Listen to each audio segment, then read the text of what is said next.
گاڑی نہیں خریدی پر 4-5 سالوں میں جتنے کی کتابیں خریدی ہیں اتنے کی بڑی اچھی گاڑی آ سکتی تھی. اپنا اپنا شوق ہے. وہ تو ایک عرصہ اس کمرے سے باہر ہی نہیں نکلا. ہم نے بھی کئی راتیں وہاں پہ گزار دی حل میں مبارز کرتے ہوئے.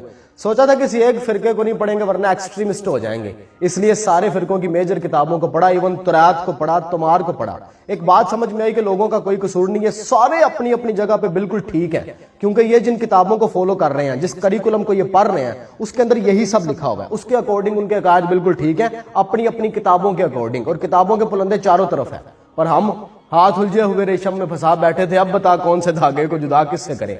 کتابی ریفرنس دینے والا کوئی بندہ ہماری کیوریوسٹی کو ٹیکل نہیں کر سکتا تھا.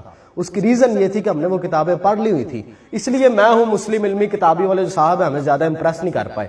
حالانکہ وہ بھی اپنی جگہ پہ بالکل ٹھیک ہے, کیونکہ وہ جس کریکولم کو ڈسکس کر رہے ہیں اس کریکولم میں وہی سب لکھا ہوا ہے.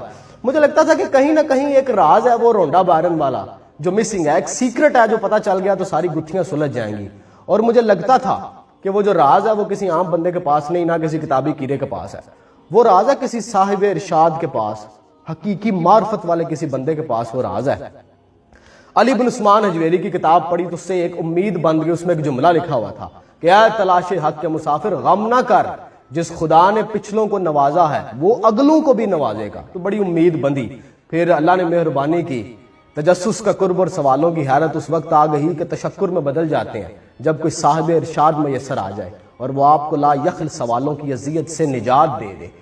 پھر وہ جب ملے صاحب تو انہوں نے ایک جملے کے اندر ہماری سالوں کی کیوریوسٹی ختم کر دی, سالوں کا تجسس تمام ہو گیا ان کے ایک جملے سے. انہوں نے کہا پتر, حضرت آدم علیہ السلام سے لے کے جناب رسالت مآب صلی اللہ علیہ وآلہ وسلم تک مذہب کا مقصد ایک ہی رہا ہے, اور وہ ہے شناخت پروردگار.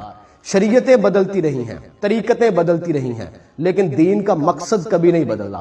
خدا کو جاننا, ماننا, اور خدا کے ساتھ ذاتی تعلق بناؤ. اللہ کے ساتھ ذاتی تعلق استوار کرنے کی کوشش کرو.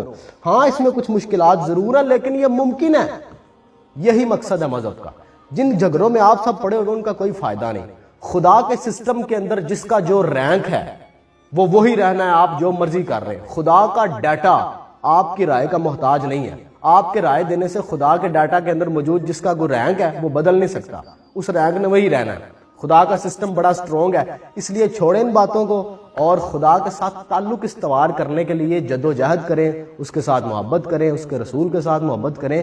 اور جو بندہ دلچسپی رکھتا ہے خدا کے اندر, مذہب کے اندر, اسے بھی یہی بتائیں.